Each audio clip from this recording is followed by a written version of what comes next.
महाशिवरात्रि पर भारत में खुशी की एक अलग ही लहर छा जाती है। जिस समय पर औरतें व्रत रखती हैं, काफी औरतें पूजाएं करती हैं, कम से कम भगवान का नाम तो सब लेते हैं। पर एक तांत्रिक की ऐसी खौफनाक वारदात निकलकर सामने आ रही है महाशिवरात्रि पर, जिसने न आव देखा न ताव अपनी तंत्र विद्या के चलते अपनी पत्नी का एक ऐसा हश्र किया, जानकर आपके पैरों तले से जमीन खिसक जाएगी। जानकर आप सोचने पर मजबूर हो जाएंगे कि क्या ऐसे लोग भी हमारे समाज में रहते हैं। नमस्कार दोस्तों, स्वागत है आप सभी का एक बार फिर से। महाशिवरात्रि पर बड़ा बेहद खौफनाक मामला निकलकर सामने आ रहा है उड़ीसा से। उड़ीसा के परजंग पुलिस थाना क्षेत्र से बड़ा मामला निकलकर सामने आ रहा है अंबाल दास गांव से, जहां पर एक महिला अपने पति के साथ में रहती थी। महिला का नाम ममता बताया जा रहा है। कुछ साल पहले की बात है, जिस समय पर ममता अपने पति के साथ में रहा करती थी। उस समय पर ममता के अपने पति के साथ में अनबन रहना शुरू हो जाती है। ममता की 3 बच्चे थे।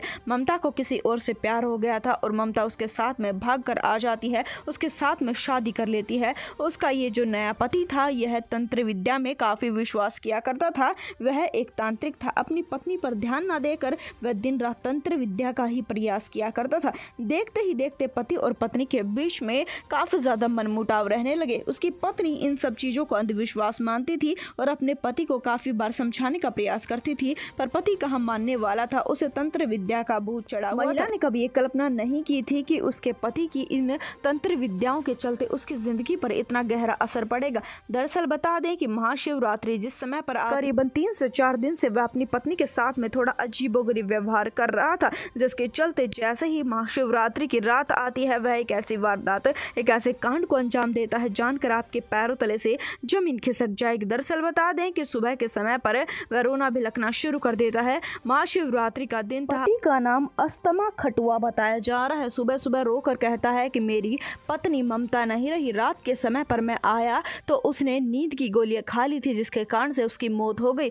आसपास के लोग आते हैं कि महाशिवरात्रि के दिन पर इनके घर में क्या हो गया। हर किसी को उस पर दया आ रही थी, पर एक पुलिस में फोन कर देता है। मौके वारदात पर पुलिस आती है और पुलिस सुबह से इस वारदात को सुलझाने का प्रयास कर रही थी। उसी समय पर पुलिस के हाथ में उसके घर से तंत्र विद्या का कुछ सामान मिलता है, जिसके कारण से पुलिस सोचने पर मजबूर हो जाती है कि हो ना हो उसकी पत्नी के साथ में कुछ तो गलत हुआ है। उससे पूछताछ होना शुरू हो जाती है। जिस समय पर उससे पूछताछ होती है, खौफनाक साजिश वह बताता है। वह कहता है कि महाशिवरात्रि के लिए वह काफी समय से इंतजार कर रहा था अपनी पत्नी की हत्या करने के लिए। महाशिवरात्रि की रात पर बेरहमी से सबसे पहले मैं अपनी पत्नी की हत्या करता हूँ। मैंने पहले से यह फैसला ले लिया था कि इस दिन अपनी तंत्र विद्या की शक्ति को और ज्यादा बढ़ाया जाएगा। मेरी पत्नी की हत्या की जाएगी। मेरी पत्नी की हत्या करने के बाद में मेरी पत्नी के निर्वस्त्र शरीर को मैं जंगल की तरफ घसीट कर लेकर चला जाता हूँ। समय पर मेरे बच्चे सो रहे थे।